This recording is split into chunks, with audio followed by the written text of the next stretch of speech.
As the South Ripley Solar Project, located in the town of Ripley, Chautauqua County. Copies of the application materials and other documents, including the office's draft siting permit, are available on the office's website, www.ores.ny.gov/permit-applications, or by contacting the office by email at general@ores.ny.gov.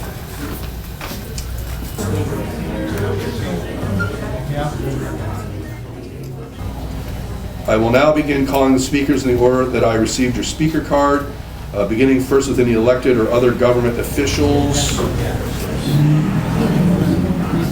So please come on up to the microphone, state your name, who you represent, spell your name if you would for the court reporter, and please speak loudly and clearly. Good afternoon, my name is Mark, M-A-R-K, Smith, S-M-I-T-H. I'm a taxpayer of the town of Ripley. I've been a member of the fire department for almost 40 years. I've been fire chief for 18 years. I have some concerns about the battery energy storage facility and the safety of it. Last June, I sat down with representatives from the fire district, fire department, county emergency services, and representatives from ConnectGen. At that time, I had a list of questions that I posed to them, and 14 months later, I still have no answers. Some of the questions I had about the safety, the response time. The response is going to be coming out of Columbus, Ohio, if there's a problem inside of the fence. Their instructions at that time is we sit outside and wait for 4 hours for them to come. A lot can happen in 4 hours. To me, that's not acceptable to the residents of this town to have to sit and wait for 4 hours. They said no water, but they're putting a 1 million gallon water reservoir on the site. If water is not to be used to extinguish a fire, why do we need a 1 million gallon reservoir? And what happens to the runoff? I want to know the composition of the batteries, what's going to happen if we do have a fire, the runoff from the batteries, is it contained? Is it going to go into the local water system, 20 Mile Creek, or into our neighbors of Pennsylvania, is going to receive some of the runoff into French Creek. It's right on the French Creek Basin, and the runoff would come into the Lake Erie, 20 Mile Creek, Gages Gulf, and other concerns. The only copy I have is a draft copy of the emergency response, which is only primary for the construction phase of the facility. You know, we should be concerned with how we're going to handle emergencies. This is all new. New York State at this time does not have any training. There are no trained teachers to teach us about the safety of this. There's no classes available for us. I don't want to be the guinea pig. I'm a third generation firefighter in this town. My daughter and hopefully my granddaughter will be also.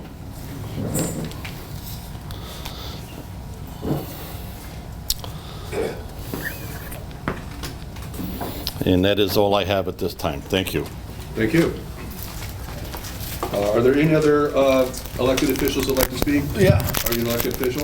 I'm not an elected official, but I'm representing Northeast, and I'm a candidate, the Republican candidate for the 4th Legislative District. Okay. Did you give me a speaker card? Sure did. All right. I'll call you in order with the others. Okay. This is really reserved for elected officials. All right.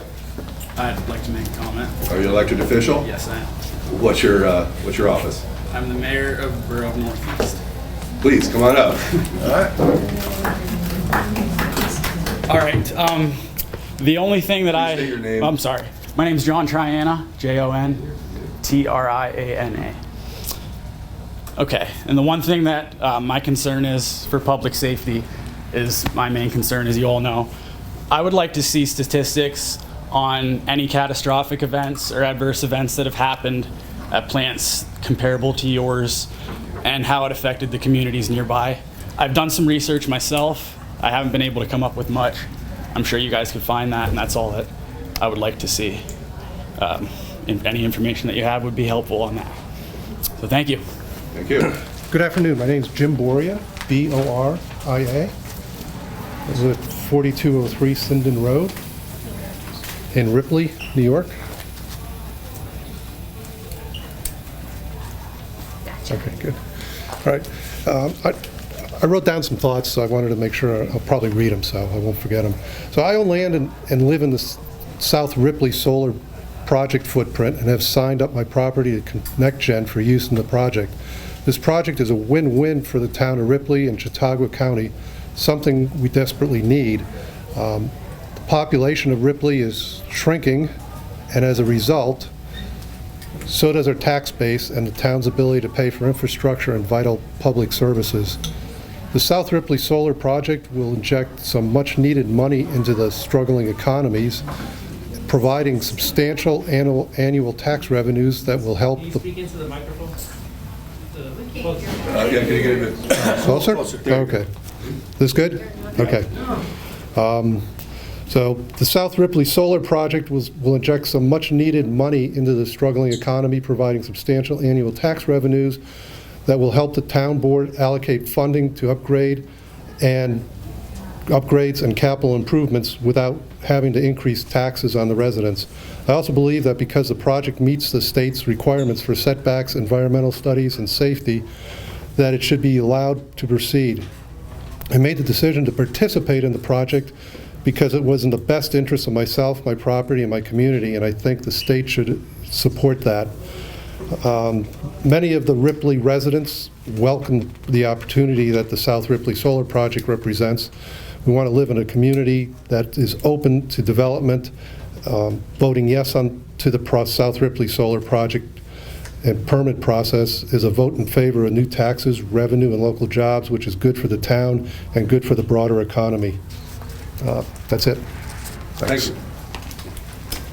Brooke Smith, Brooke with an E on the end. I am a lifetime member of Ripley. I had this little girl 2 weeks ago. I now live in South Ripley. I bought my grandparents' house. Third generation I'm raising in the house. And I don't want this solar project in my backyard. I don't want my little girl to grow up with solar panels. Right now, you know what she sees? The cows and just amazing sunsets and fields of hay, and she's got the freedom to run. She's not going to have that if she has solar panels to look out. It's not fair. And secondly, I keep hearing that the schools are going to benefit. I don't know how many people know, but South Ripley is a Sherman school district. They don't go to school in Ripley. They don't have the choice. If I want her to go to Ripley, I have to pay tuition. So just stop and think about that right now. She is in a Sherman school district. Thank you. Thank you. I'm Kathy Thompson, Kathy with a K, Thompson, Thompson. I'm opposed to this project. I have been fighting since they started this. I moved to South Ripley to have open country, to be able to raise my kids, which I did. I've got grandkids. I don't want to see this project anywhere near where I live. I don't like the idea that they don't tell us what's in the batteries. I don't like the fact that they won't tell us what's in any of the solar panels. When we had a meeting with them, we asked questions. They did not answer our questions. They have never answered our questions, and yet you expect us all to just drop everything and say, come on in? I don't think so. I also have been with the fire department. I am the commissioner's secretary, and we are fighting as hard as we can. I also have a little note here from a retired fireman and his wife. The proposal of the solar farm has promised money to the town. However, whatever it costs the environment, land for future pastures, crops, housing, and wildlife. The best is hazardous that I don't think we can survive a fire. South Ripley is going to be in jeopardy, and it should not happen. So we are opposed, Shirley and Chuck Dunlap. Thank you. Sure. Good afternoon. I'm Rob Galbraith. I was born and raised here in Ripley. We still live here in Ripley.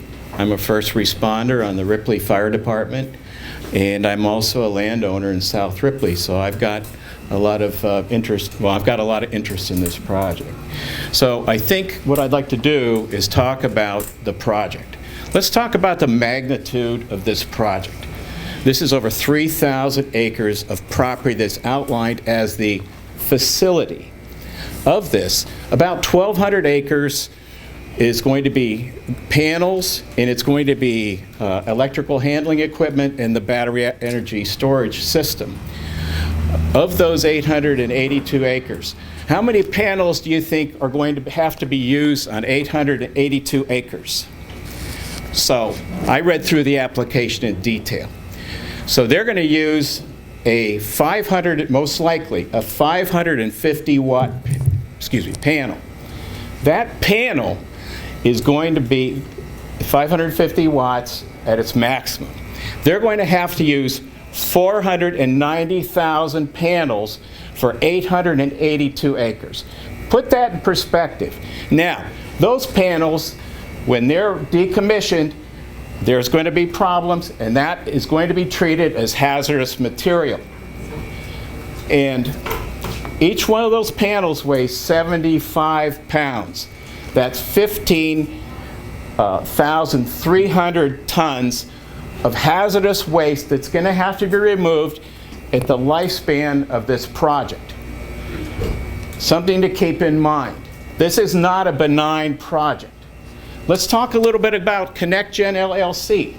ConnectGen Chautauqua LLC reports to ConnectGen LLC, who reports to 547 LLC, who then reports to Quantum Energy Partners, the fat cats down in Texas. So that's how far removed they are from the guys at the top. LLC, LLC, LLC. Do you think if everything goes south that we'll be ever able to go after these people? I don't think so. Some other things. I see that their sales pitch says 60,000 homes. That's very deceiving. There is no way that this facility will provide 60,000 homes of electricity 24/7, 365 days a year. It's not going to happen. That's a sales pitch.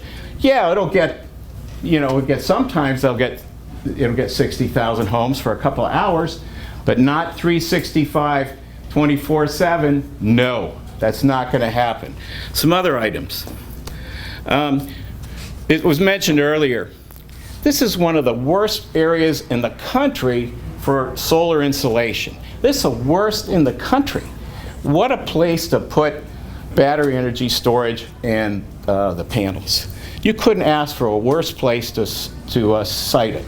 Plus, up in South Ripley, they've got so much snow, half the winter those things are going to be covered.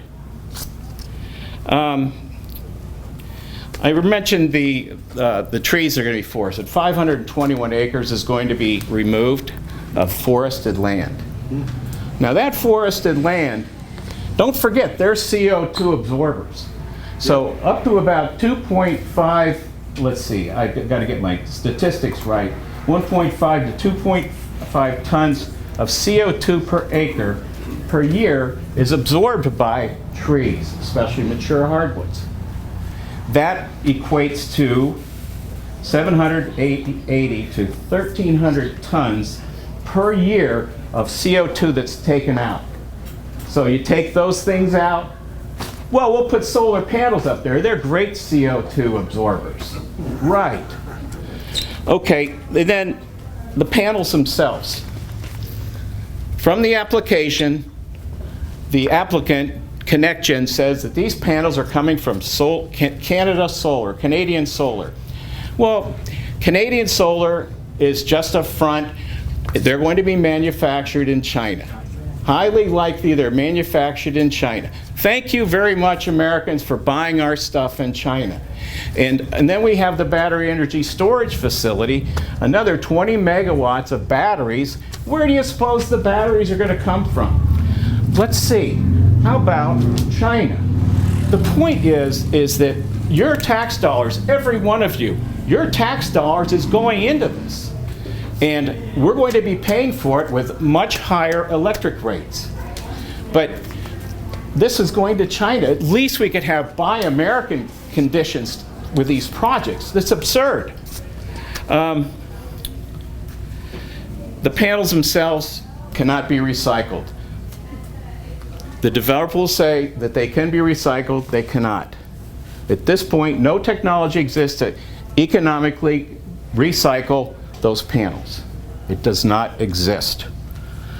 The lithium-ion battery storage facility, I think the chief talked about that, so I won't beat that up, but the science is still being proven for lithium-ion storage facilities, especially industrial-sized. I have great concerns about that as a first responder. All of my first responders that are here have great concerns about that. And Judge, it's serious. We, the guys that are on the front lines, take this very seriously, and for the folks that live up there. A little bit about the laws. Ripley has passed both a solar energy law and also a battery energy storage law. So those laws were passed over the last year. Unfortunately, those laws will be overruled in part or in total by the Office of Renewable Energy Siting, or is in Albany, who is heading up the 94C reviews. Sadly, they really do have a rubber stamp. If the developer objects to anything in a town law that they don't like, a setback or technology, or anything like that, if they don't like that, they can appeal to ORS, and ORS is going to say, well, I'm sorry, we'll just go ahead and approve that, and you know, the town is powerless. So our home rule has been seriously diluted over the years, and especially with this 94C process. The only reason that these projects exist is because of the tremendous subsidies that are provided in investment tax credits and production tax credits. It's a serious, substantial amount of money. If it wasn't for that, these guys wouldn't even be bothering us here. And then on top of that, as I mentioned earlier, we're going to get to pay higher utility rates because now National Grid's going to be forced to pay a higher premium for the power coming out from this facility and then selling it back to you. And by the way, this is a good one. So this battery energy storage facility is 20 megawatts. So in the wintertime when the panels aren't doing anything, they're going to be taking energy from the grid to charge those batteries up, and then guess what? Sell it back to the consumer, back to National Grid as green energy. Now, this is, you know, it's highly likely. I don't think this is complete gospel, but I find that this is probably very, very true. High level of confidence. I would be very concerned because that is not green. If these things are so righteous and wonderful, why is it that they have to get all these subsidies? Why is it that they have to get payment in lieu of taxes? Why is it we have to have host community agreements with them? Why can't they just pay the full boat in taxes like the rest of us working stiffs? Sir, can I ask you to make a final conclusion? Yes, sir. Thank you. I guess then how can destroying hundreds of acres of agricultural land be green? I just don't see it. On a state and federal level, even well-intentioned, the policy is flawed and misguided. There is little chance to renewable energy, and it will only lead us to be more dependent on China. And I do believe that's true, especially from a material perspective. And lastly, when I speak this to all of you, and I say this from my heart, I fear that we're witnessing a wholesale destruction of our agriculture and our forest land in the name of green energy, especially in New York State. And this is not green. Thank you. Thank you. I'm Kayla Spath. I'm a 23-year-old resident from Ripley. I've lived here my entire life. This year alone, there have already been 126 fires in New York City related to lithium-ion batteries. And to kind of portray with this too, I am a lieutenant with South Ripley Fire Department. This has resulted in the deaths of 5 people, including a 5-year-old child. These batteries have proven to be nearly impossible to put out unless, as New York City does it, they put them into shipping containers. That's how they put the fire out. They let it burn out in a shipping container. And more recently, Teslas have also started to catch on fire as well. And they have to dig holes and put them in the ground, fill the ground with water, and that is how they put them out. There is no paperwork or anything on how the fire departments go about putting out a fire related to lithium-ion batteries.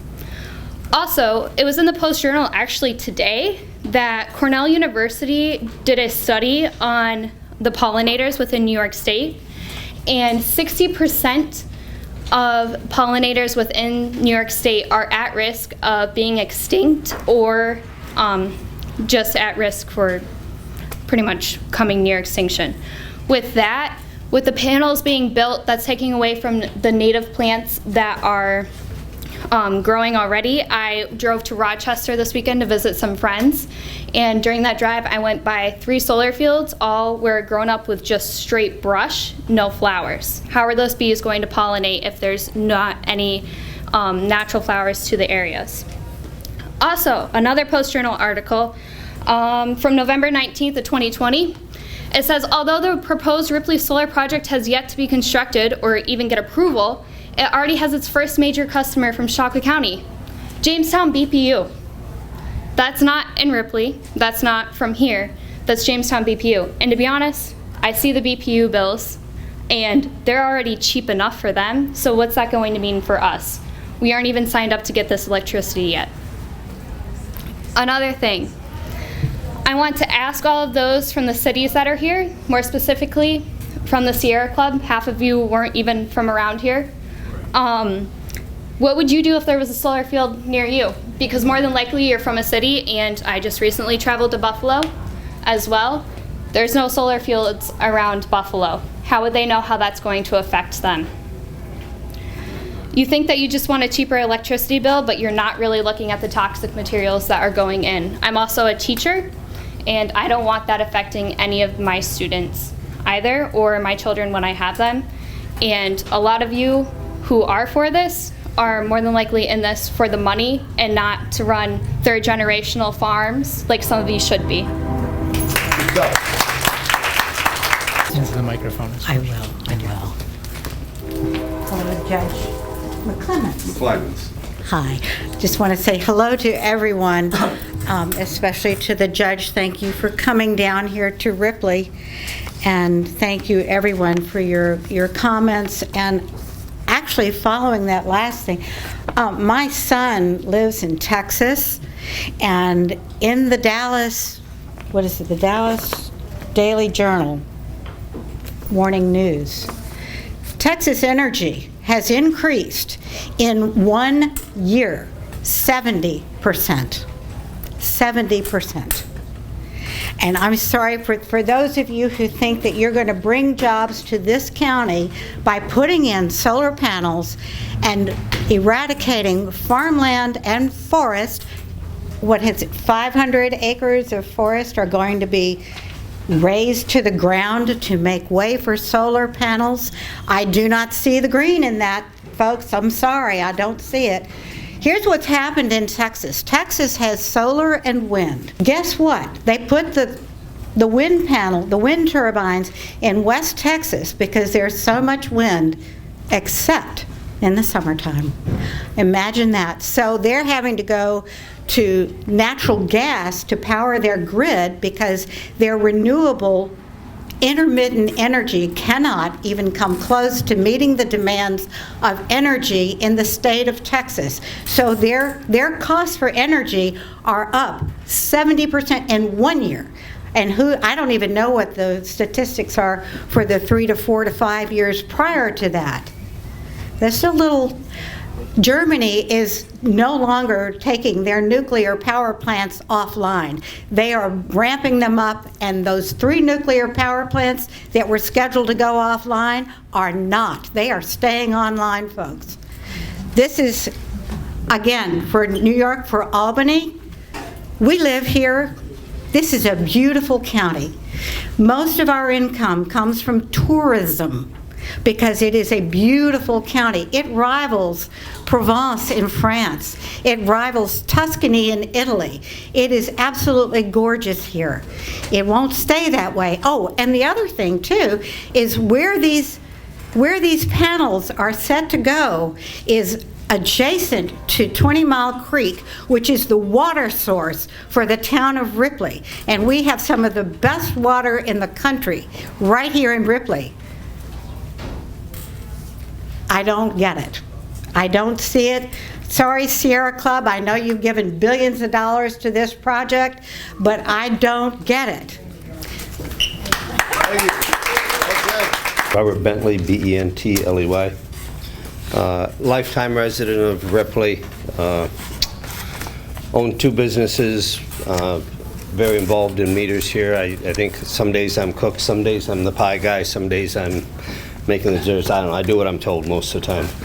But I spent 30 years on the Ripley School Board, and I've seen these meetings, I've seen these conversations, and the first thing I'm going to say is everybody that's up here honestly believes in what they're saying. They have a heartfelt belief to it, and I'm the same way. I've sat in your chair a few times in these meetings. I think the first time we did this was over a landfill, and then we did it over,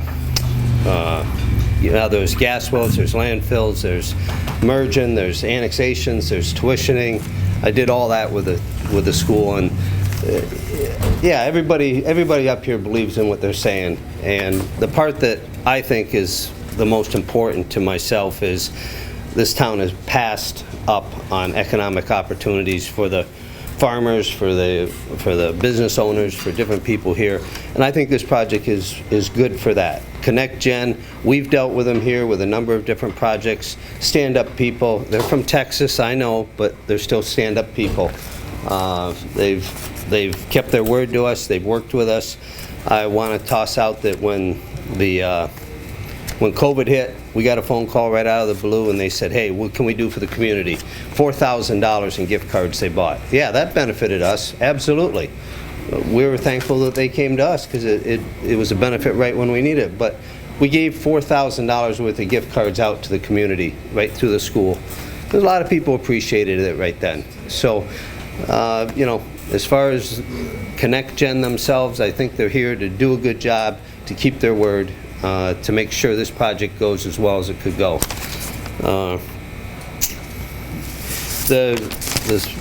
The impact for the school, the town, the county, Sherman School District, there's monies that are available. There's monies for fire departments. It's not like they're coming in and going to do their thing and disappear. There's a financial commitment that I think is very valuable to the community, the school, the residents of Ripley, and that can't be overlooked at all.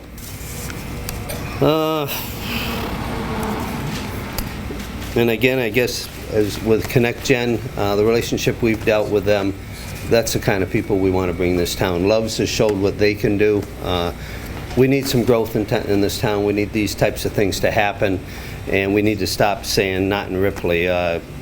Somebody was talking about nuclear is the way to go. I think I'd be opposed of nuclear in South Ripley. If that was Plan B, Plan C, or whatever. So, with that being said, I'd just like to say in full support of what Connect Gen's doing, and we're here to support them and give them the support they need today. Thank you. Thank you.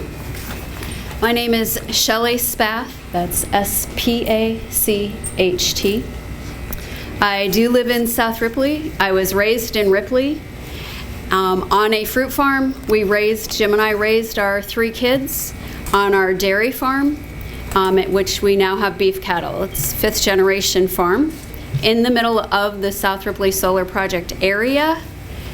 It is proposed to have solar panels on both sides. Everyone here has said a lot of very good things. I'm not going to take your time to repeat them. I agree with what the South Ripley residents have said, the Ripley residents have said, that actually, I should say South Ripley residents, and also the fire department has said. So I will not repeat that. However, I will speak from a different perspective. I have been in the energy business for 27 years. It is my career, and I am a professional, and I am considered an energy expert. I deal with all types of energy, and I can tell you, I have knowing that, as well as the fact of I was the Town of Ripley Planning Board Chair when we wrote the solar zoning draft law, as well as the battery energy storage zoning draft law. We did our homework on the planning board. I can tell you that I am the one who did the most research in this town, specifically on solar zoning and battery energy storage. I talked to other towns. I talked to DEC. I talked to Ag and Markets. I talked to ConnectGen. In fact, I'd like to read to you from the safety webinar that I attended as planning board chair from ConnectGen's expert, DNVGL, because I think everyone here should be aware of what it actually says and not just what you're reading that they're telling you. I have dealt directly with them, and I can tell you, as far as being in the energy industry this long and doing business in the state of New York and being fully trained on the business ethics, it is not there. You are fooled. First of all, this is the front page from May 7th, 2020, Energy Storage Safety Webinar. It says how energy storage works and what ConnectGen is doing to keep South Ripley safe. That is what the title says. And then you read the little print down below, and it says, but not specifically for South Ripley storage.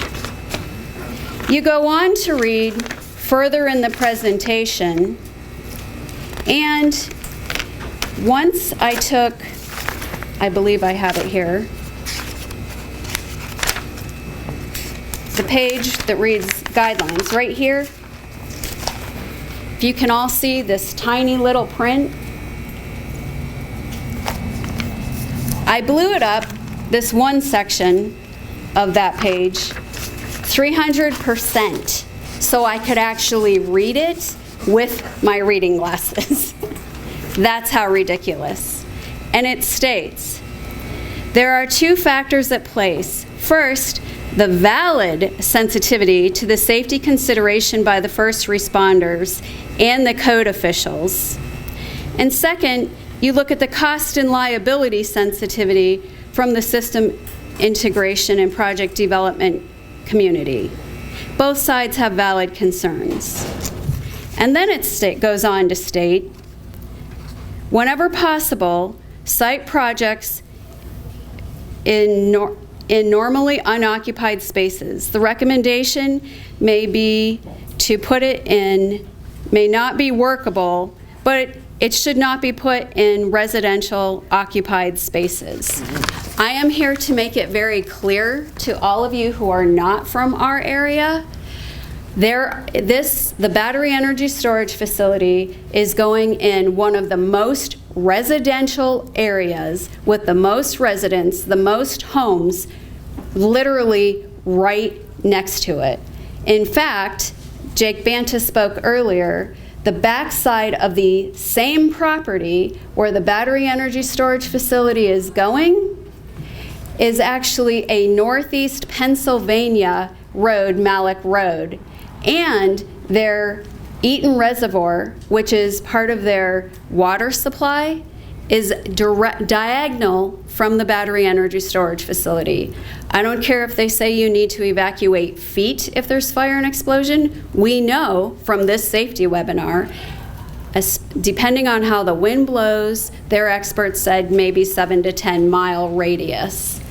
That would be feet from their water reservoir. You're talking thermal runoff, hydrofluoric acid, gases.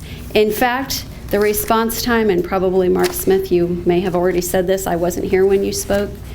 By the time it takes for a firefighter to get to the fire hall and get to the scene, the gases, the hydrofluoric acid gases would already be released throughout our entire area. And downhill from the battery energy storage facility, in fact, directly sitting on top of the hill will be the battery energy storage facility with any thermal runoff, fire explosion, toxic gases will be directly Northeast Pennsylvania residents who have, thankfully Jake's here, but these people have no clue what's going on. They haven't been informed about anything, and they have no idea what danger they're in.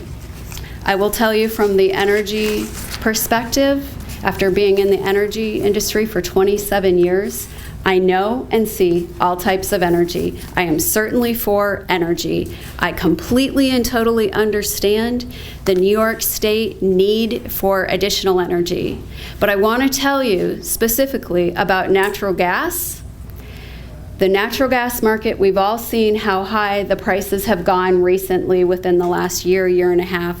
Prices at the gas station, prices of goods, groceries, everything. That's all derived because natural gas prices have gone very, very high. The theory behind that is, before natural gas prices went up, renewable energy that if you want to buy green energy, it actually costs 7 to 8 times more than what natural gas cost. So, what is a great thing to do? We'll raise natural gas prices so renewable energy looks more attractive.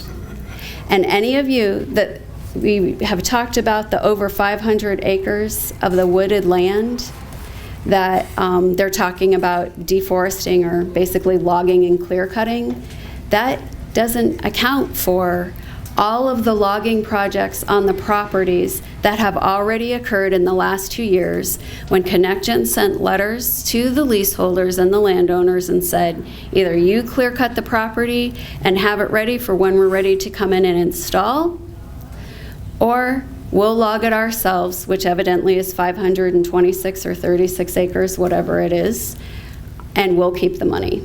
So you may see 500 acres of wooded land being knocked down in the application, but that doesn't account for the hundreds of acres that have already been clear cut and logged over the last 2 years, and we've all seen it living where we're at. They're looking at putting solar panels on both sides of our property. It will have a direct impact on our daily farm operations. Our cattle literally go up and down the lane every single day to our pastures right along the side of our property where one of the largest facilities will be. The last thing I'm going to say, because I know I'm taking a lot of time and I apologize. The last thing I want to say is when I walked in, there were a lot of people talking from different areas. I understand we all have kids. We all want them to have jobs here. I get that. But this is not the project for that. The technology is not here. It is not ready to be produced. We have hydroelectric here. We do not need the energy here. And I will tell you, as my expert opinion, the electric that is produced here, although I have to tell you, I don't expect there's actually going to be energy produced here. They did the project for the renewable energy credits, and I know that because in a planning board meeting, when I met with Isaac regarding a planning board matter, that is exactly what he said. We're not here to produce electricity. We just want the renewable energy credits, which the state has already awarded them a week after the state went in pause in March of 2020. That's all. Thank you. The next speaker is James Beck.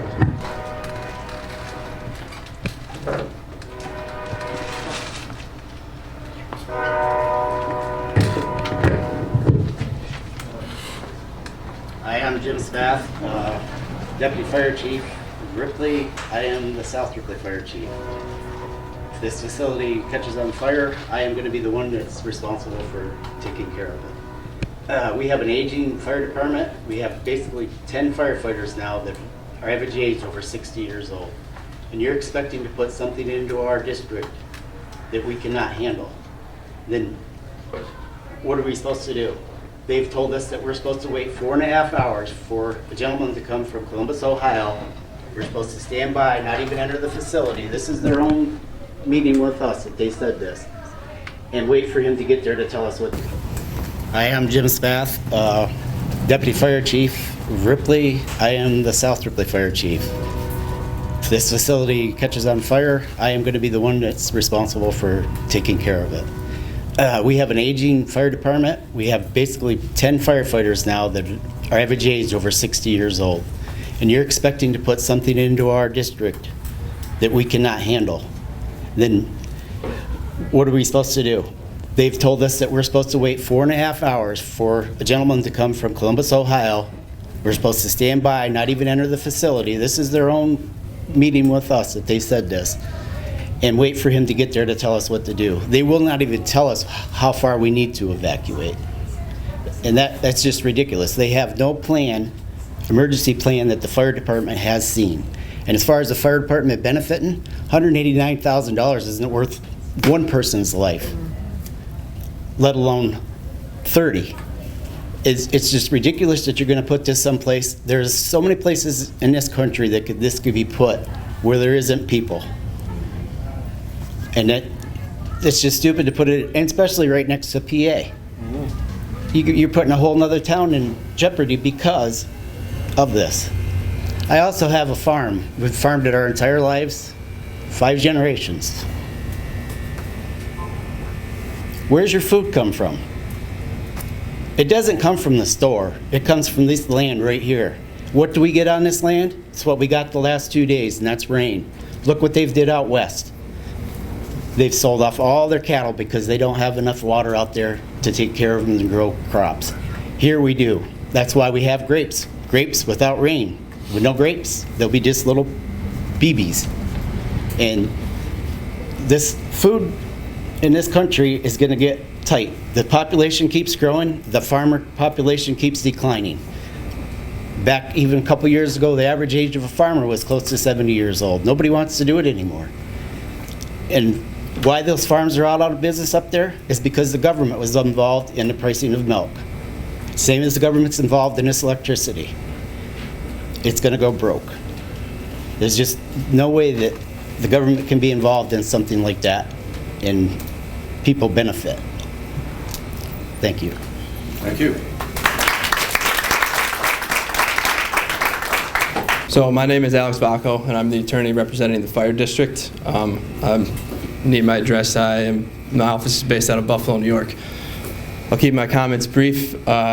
You've heard from the volunteer fire district members here today who will be responding to any emergency or fire in relation to this project, especially as it relates to the battery storage system. Now, the developer has submitted voluminous application materials related to the safety response plan for the project with the battery storage component.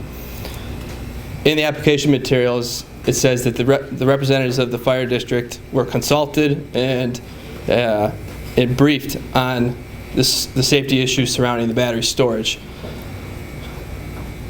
However, you heard it here from the representatives of the fire district that was inadequate. Now, fundamentally, these are the people that will be responding to any fire, any emergency. Naturally, you would suspect that the people that are implementing the plan for the emergency response would be adequately consulted, especially as this has a local component. Now, the battery storage system and the project at large has to comply with New York State Fire Code and other national standards. Those standards, however, don't necessarily take into account the local component, the local topography, the knowledge that these individuals have regarding the safety and how to respond to emergencies in this town. And that lack of consultation has led to a feeling of they have been unrepresented and unheard. To that end, while the draft permit requires that the developer submit a safety response plan essentially geared toward the battery storage system individually. What has happened to date does not give great confidence that the fire district will be adequately consulted, one, two, what their comments and concerns are will be heard, and whether or not it has any effect at all. And with respect to the fire district, these are the members in the room. It's not a big volunteer fire district. I think there's 15 members, maybe a little less than 15. I think less than 10 actively respond to fires. That is a huge burden to put on a local emergency response team, essentially. Now, the county and other municipalities may be involved, but these individuals are the ones responding to the emergency. And that local component, although the response plan is, I think, 30 pages long and relatively detailed, it does not address the local component in this situation. And with respect to the community host agreement, the fire district is set to get $189,000 in the first year of the plan. However, there is no guarantee that the fire district will receive that payment on an annual basis. The special district tax is based on the value of the plant itself, not the value of the land. And under New York law, it is a discounted cash flow analysis. So over time, those taxes and the money that the fire districts will receive from the host community agreement will likely decrease. There is no guarantee that they will be adequately compensated to respond to these fires or any other emergencies here. And finally, this project has a life of 20 to 30 years. You heard there's an enrollment issue with the fire district. Now, a plan is only as good as the people that can implement it. If there are no people to implement this plan, this safety response plan, what good is it? And to that end, there hasn't been any meaningful discussions or negotiations to address the staffing shortages that the fire district has. And relying on other outlying municipalities who rely on the Ripley Volunteer Fire District to respond to emergencies is simply not enough. And that's it. Thank you. Thank you. Goots. Yes, sir. Thank you. Hello, everyone. My name is William Goots. I am one of your fire commissioners. I'm also a firefighter, and I am the safety manager for Regal Service, which is a trucking company down on Sherman Road across from Love's. I've heard people from the Sierra Club come in here, speak quite eloquently, and I appreciate their stance. But the one thing that I didn't hear from any of them is what will the environmental impact be when those panels catch on fire? What will the environmental impact be when those batteries catch on fire and burn? I did not hear any of that. I would like to know what their answer is. Maybe after the meeting, one of them can come up and talk to me. The lithium-ion batteries, these are in e-cigs. I've seen them. They don't allow them on planes. Same technology they want to put up on the state line. I have seen personally the destruction these things cause in one of our tractor trailers. Totally destroyed the inside of one of our trucks from one of these little batteries the size of my pinky. And they want to put a huge facility of these things up on the hill. We really need to take a second look at this and find out what their plans actually are and what's going to happen. These firefighters that I work side by side with, whether it's in the ambulance, whether it's in a brush fire or wherever, they have my back. And it's my responsibility to stand here to let you know that I have their back and I have everybody in this room's back when it comes to what's going on up on that hill. I do not and will not ever agree with putting the solar project on South Ripley with the current technology that we have. In my opinion, it is very unsafe.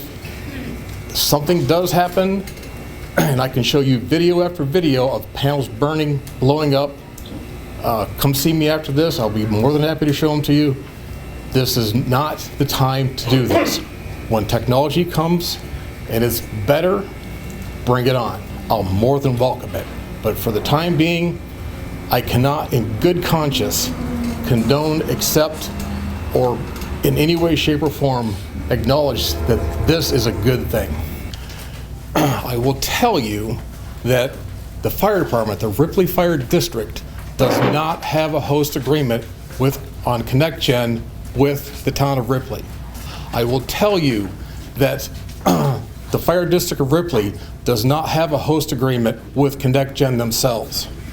So looking at this postcard and what that says on there, I'm not saying that it's going to be 100% accurate. I think it's exceptionally misleading at this point. If this was in place, if we had something with the town, if we had something with ConnectGen, I would be the guy to know. There's nothing there. Trust with these people is not there. Thank you. Hello, my name's Donald Rice, resident of South Ripley. I wanted to bring a little more technical, even we've had some great technical discussions. I have degrees in mathematics, physics, these are bachelor's degrees, and mechanical engineering. I've worked with Boeing for over 15 years. Boeing had a problem with lithium-ion batteries on the 787. It's their Dreamliner aircraft. It was their first composite aircraft. And as such, that particular aircraft required the energy density of a lithium-ion battery system. Only problem is, if you might recall back a few years, they kept grounding planes because they were catching on fire. I know the Boeing engineers who worked on it. They found zero way to put out a lithium-ion fire. This is Boeing in Everett, Washington. It is not possible to put out a lithium-ion battery fire. The solution that's used on every 787 that's flying today is they only can contain it, which is the same thing we heard about cars. You put them in a hole and you put water on them.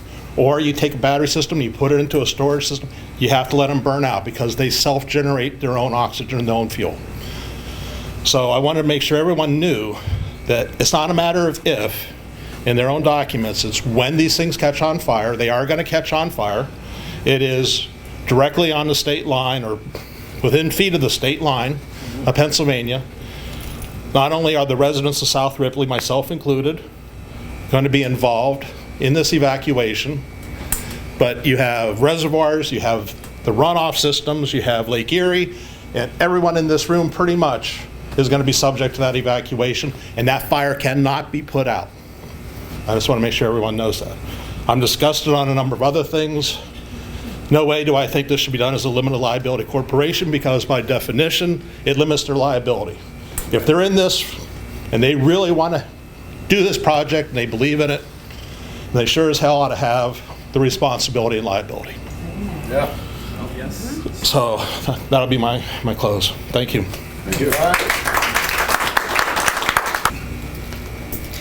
Hello, my name is Lynn Bedford. Sorry. I come from the town of Arkwright, and I came tonight just to listen. I really didn't plan on speaking. I had to go fill out a form so I could speak. I'm on the Arkwright Town Board due to the wind turbines coming in, due to the effect that the wind turbines said they wouldn't have on a person, which they lied. I'm on the Town of Arkwright Board because it became very important to me not to ever let another township go through what I went through. Now solar panels, all this money is flooding in for solar panels. We're in the process of writing the solar laws in Arkwright, and I wanted to come here tonight to find out what was going on. I've read a lot of information on it from other countries. I know what was spoken is the truth.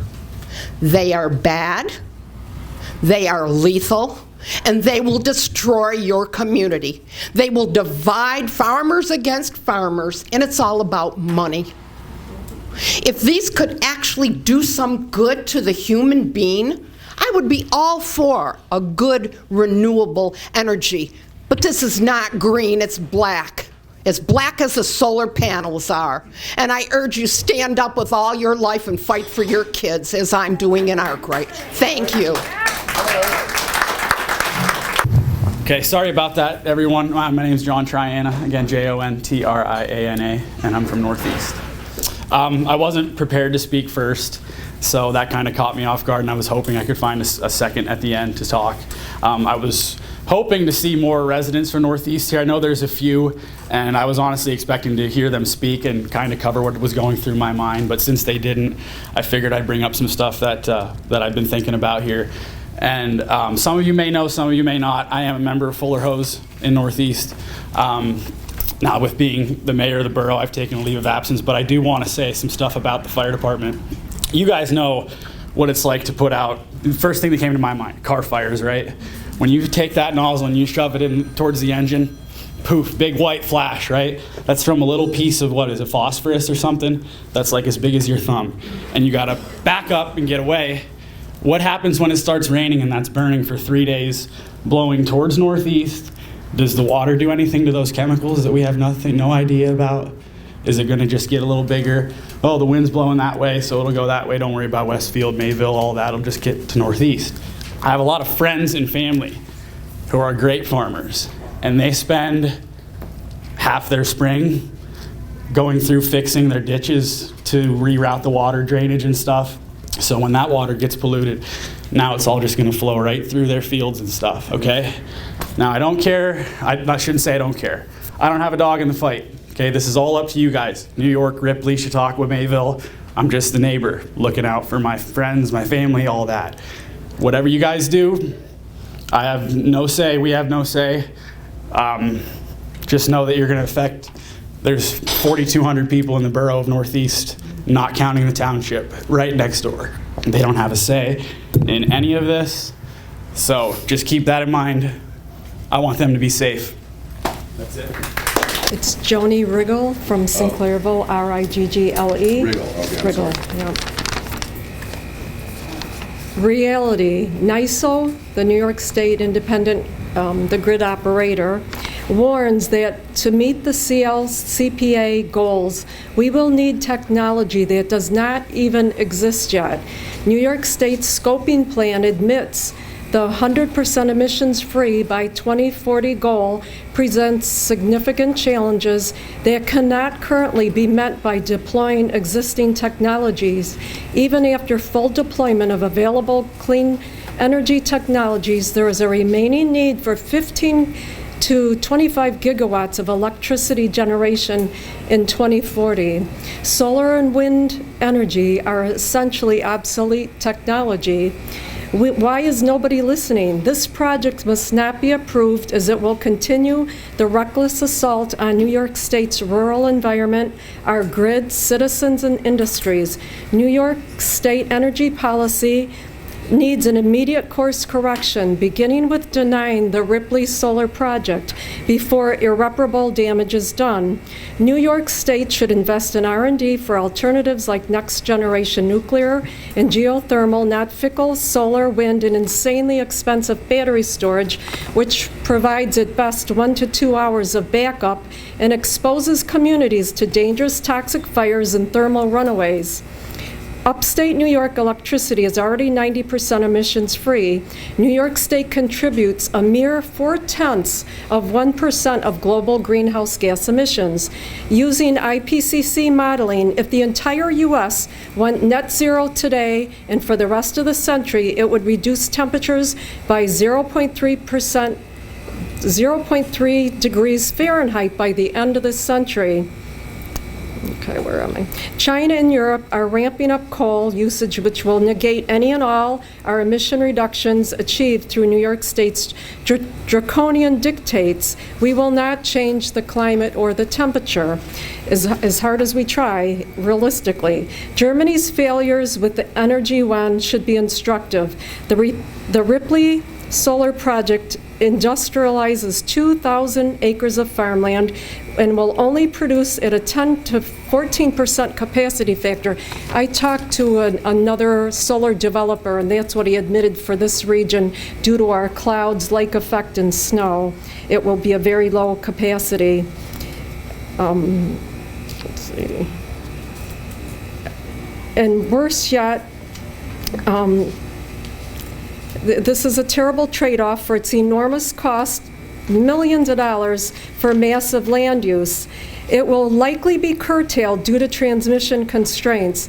The Clean Path New York, CHPE, and other transmission projects needed to unbottle upstate New York renewables will be stalled for many years between legal challenges and logistics. The nearby Casadega Wind Project disclosed a 15% capacity factor for 2021 instead of its claimed 35%. Turbines are often seen idle under limited operation due to these transmission congestion. Taking more farmland out of commission, especially during a war in the world's breadbasket, droughts, and predicted global food shortages is unwise. China is rightly worried about food production versus renewables, as we should be.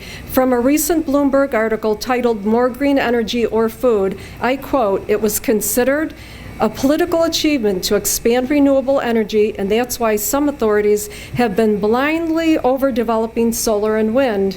Sounds like New York. China's plans to accelerate expansion of solar and wind are facing a major hurdle as floods, droughts, and food supply issues present authorities with a reality check about how much precious farmland the nation can afford to lose. And I think we would be wise to take heed. Thank you. Thank you. That's ENGSTROMF, as in Michael. Karen with a K. I'm from Chautauqua, New York, and we are asking the state to protect us. We expect the state to protect us. Indeed, it is their responsibility to do so. There is a lawsuit presently before the high courts of New York in which the Accelerated Renewable Energy Growth and Community Benefit Act and the Office for Renewable Energy Siting is on trial. And that is because in this lawsuit, they show that ORES has violated its enabling statute by neglecting 1/2 of its statutory mandate, environmental protection. Solar panels contain PFAS and PFOS. They are polyfluoroalkyls and perfluoroalkyls. They bioaccumulate in living things. They are now present in milk. These many articles that come to us across the country show that farmers must dump their milk because they're contaminated with PFAS. PFAS, according to the EPA, cannot be 1 part per trillion. Mayville shut down its water. 3 of its 4 wells were shut down because of PFAS, and it cost them $2 million to remediate. We're asking to prevent, not remediate. The EPA has condemned dairy milk, meat, eggs, plants due to PFAS. It is cancer-causing, an endocrine disruptor. PFAS interferes with the hormone production and causes kidney and testicular cancer. PFAS reduces the immune system function. Polluting aquifers is a very serious thing. It is being documented around the country. It is a real threat here. Along with PFAS, you have neodymium, dysprosium, lithium, other rare earth metals, cobalt, copper, zinc, and toxins leaching from the concrete bases. 350 and counting more are every day. Communities across the United States have refused wind and solar, citing the environmental and economic damage it has caused. The IEA, the International Energy Agency, states that solar projects such as this only result in 18% of the rated capacity. So when they're claiming 270 megawatts, you can do the math and find it's 48.6 megawatts for all this destruction. When they say 60,000 homes, it's really 10,800 homes that will be electrified when the sun is shining. And by the way, you have to back it up 100% of the time with coal or gas, which doubles the cost and the energy expended to make our vital electricity. Solar projects require, and there is no scientific, thorough, objective studies, unless they're done by the industry, and that's not objective, that have shown that solar is a net benefit. In fact, above the 35th parallel, you put more energy into producing, that is, digging up, mining, using child labor, bad labor conditions in faraway countries, digging it up, processing it, manufacturing, transporting it. You use more energy than you ever get in return. If you're in Texas or Florida, maybe, not here. Panels must be made in the United States to guarantee the safety of the components. And the rare earth materials and the components should not end up in landfills, which is what is being done now. And of course, best we know is a proven hazard. Solar has no scientifically proven net reduction of climate change. There is good evidence that solar facilities make climate change worse because of where they are done and how they are done. Certainly the locales where the materials are mined and manufactured are destroyed, polluted with gigantic quantities of vital water in very water-poor areas being used up and destroyed. Of course, child labor is another part, and the subhuman working conditions are well known. The legislatures of 8 counties have stated, and I quote, renewable energy projects, regardless of their capital investment, produce few permanent jobs for the local economy beyond the construction phase, result in little secondary expenditure in the local economy, and do not produce a multiplier effect in the regional economy. We love the union guys having jobs, it's very important, but they need to have jobs in a productive, healthy, useful. Outside voice, Karen. Useful. Indeed, renewables might well have a negative effect on the economy of the host community, end quote. There have been hundreds and probably thousands of these, what we call public hearings, either under Article 10 or now under ORES. There were 17 in the last short period of time on solar. Of those, of the 17 that are recorded, 1 was rejected. Administrative law judges, stenographers, technicians recording us show up. They have been to several, we've documented several. I'm a filmmaker and I've documented a number of them, and it's always the same story. They politely listen to the public, and then they go wherever it is they came from, Albany in this case, a long distance. We appreciate their coming, but the community pours out its heart. It tells its real life experience and its concerns for its future. It brings in paid scientific expert witnesses to prove that there is a history of failure, that there's a history of damage, that there's a history of harm being done by these solar panels, these large solar projects. So these communities face changes that will force them to leave. It will diminish everything that they know. And in spite of having documented with scientific proof that there is more harm done than the putative good, we go through with this process. It appears to me to be a show trial, because what happens? These hired people go home and the state does whatever it planned to do in the first place. They do a good job, they bring the words to the siting board, but in the end, this show trial goes on to just the same old thing. Political leaders, those who hire these people and appoint them, collect big donations from the developers. They collect big donations from Wall Street and from the world order, the one world order globalists. And in the meantime, the devolution of America continues, and until, and it will not stop, until local leaders stand up and say, that's enough. We must respect our state constitution, in which it states, quote, local officials must protect the safety and well-being of all citizens, unquote.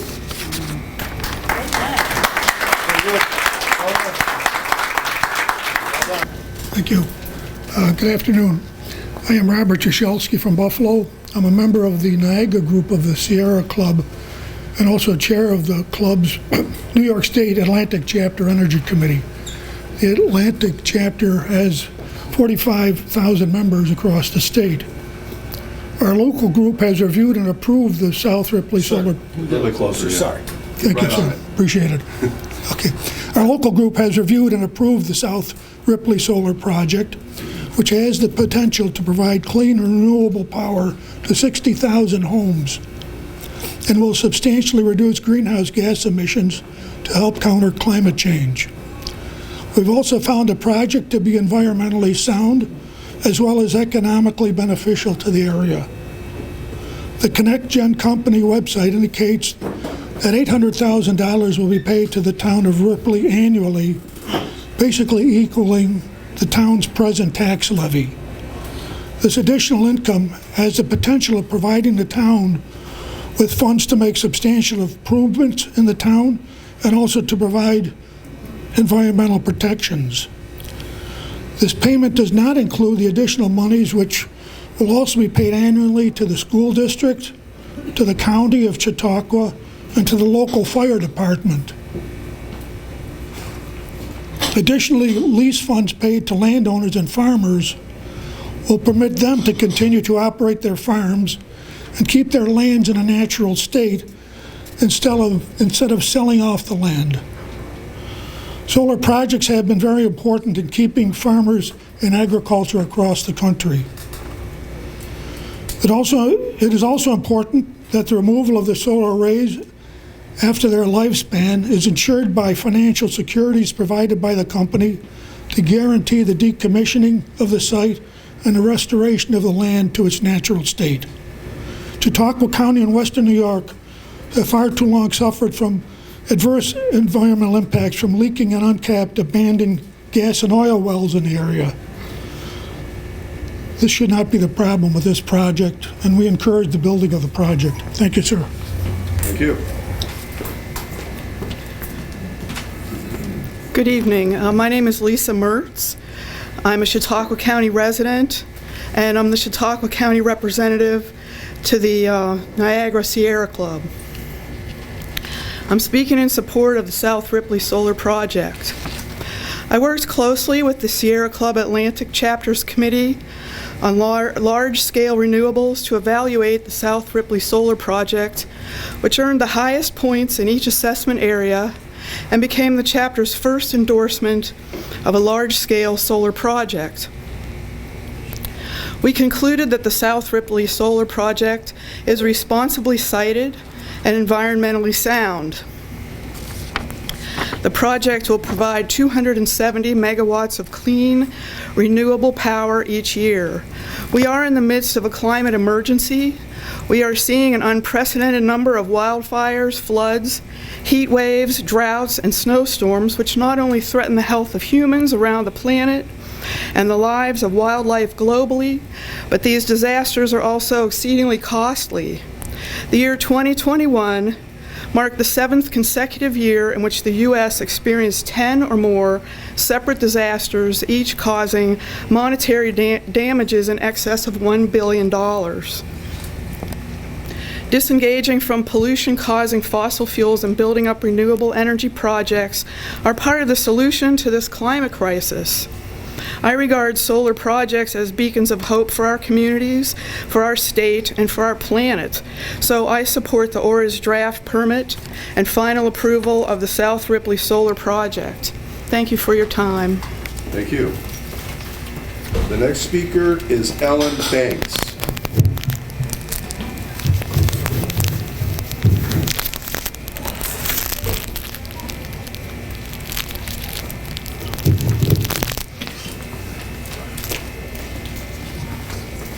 Thank you. My name is Ellen Banks. I am the conservation chair of the Sierra Club in New York State, which we call the Atlantic chapter. We have, as Bob said, 50,000 members across the state. I want you to think for a minute, where does our energy really come from? Because all our energy comes from the sun. In doing solar projects, we are just skipping a few billion years because the gas that we get from our unfortunate friends in Pennsylvania came from the sun too, in the form of one-celled organisms that died and the lipids in their cells turned to gas over many, many, many centuries. And every other source of energy we have, including wind and coal and all of it, was once some kind of living thing, at least every kind of organic energy. Not nuclear, maybe.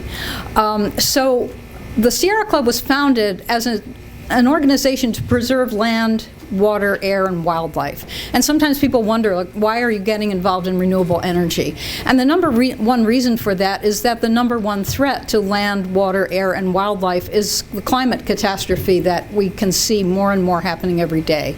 So we support properly sited renewable energy for that reason, to hold back the catastrophic loss of species and land and air and the damage to air, and also because thousands of people die every year from respiratory illnesses due to the burning of fossil fuel. We're so used to it, we don't really think about that, but we have gas in our homes, in our furnaces, in our stoves, often our water heaters, that is a very significant cause of asthma and premature death around the world, but definitely here in the United States.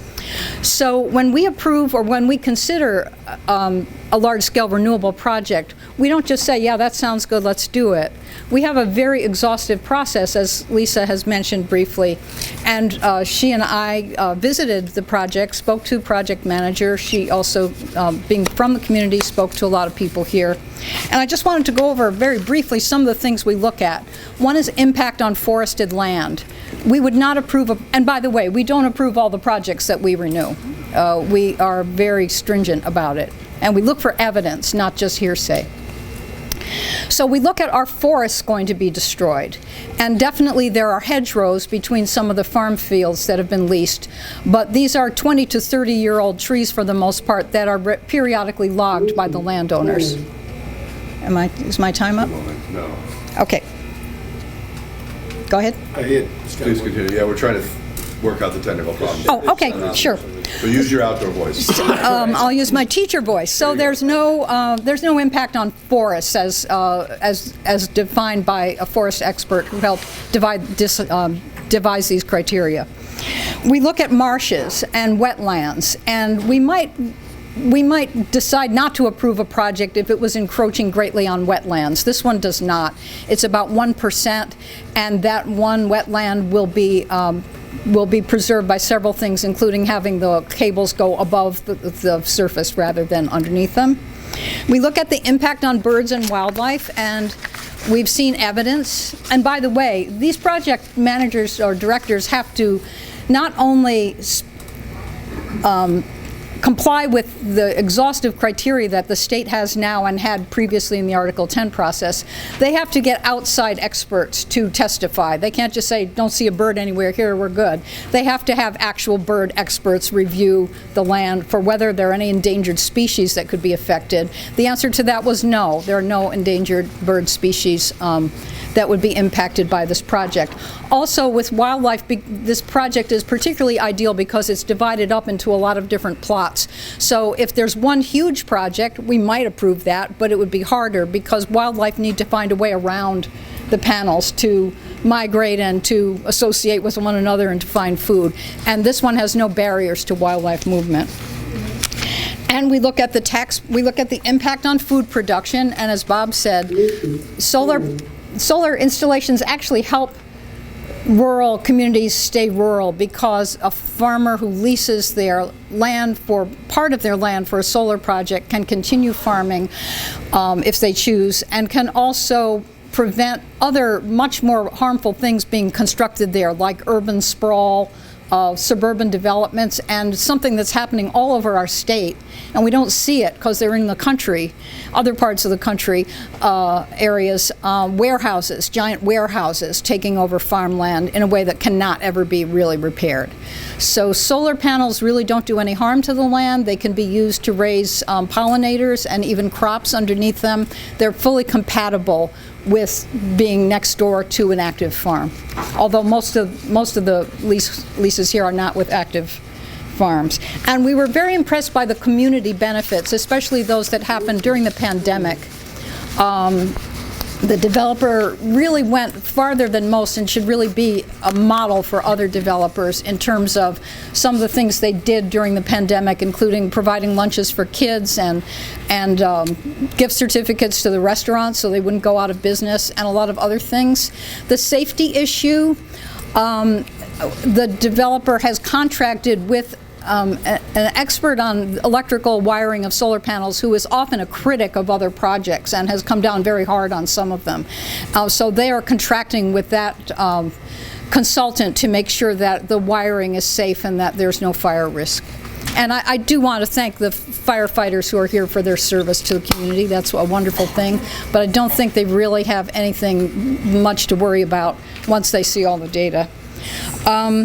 We also look at such things as the developers maintaining access to a 19th century cemetery has helped with the renovation of the library. And one thing that's important to us in our assessment project is very early on they consulted with the Seneca Nation to make sure that no sites of particular historical importance are being impacted by that, and they found that it was clear for that. And one project we're not approving of is because that was not attended to properly early on. So we think this is a really good example of responsible development. We know that new things are hard to get used to, and solar panels are not something that any of us grew up around, but they are really very neutral. They are removable with no harm to the land if something even better comes along. And the plan for New York State Energy is to have it widely distributed around the state. So the idea that all the electrons are going to New York City is a myth. New York is going to be able to look after itself very well. It's putting up a lot of offshore wind that will pretty much power New York City and the metro area. And the idea, I think, of the state of New York is to have energy being sourced and distributed throughout the state on the grid that prevents catastrophic grid interruptions and just makes renewable energy possible whether you live in a rural or a suburban or an urban area of the state. So I am encouraged by what we've found out about this project, and I want to put our organization's voice behind supporting it. Thank you. Anyone else? So seeing none, I'm going to close the public comment hearing. Just a reminder that written statements may be submitted until Friday, August 26, 2022. Written statements sent by regular mail must be postmarked by Friday, August 26th, and mailed to the Office of Renewable Energy Siting, care of OGS Mailroom, Empire State Plaza, P1 South J Dock, Albany, New York, 12242. Written comments sent by email must be sent by 5:00 p.m. on Friday, August 26th, and emailed to general@ores.ny.gov. Comments should refer to matter number 21-00750 South Ripley Solar Project. It is 6:50. We are off the record.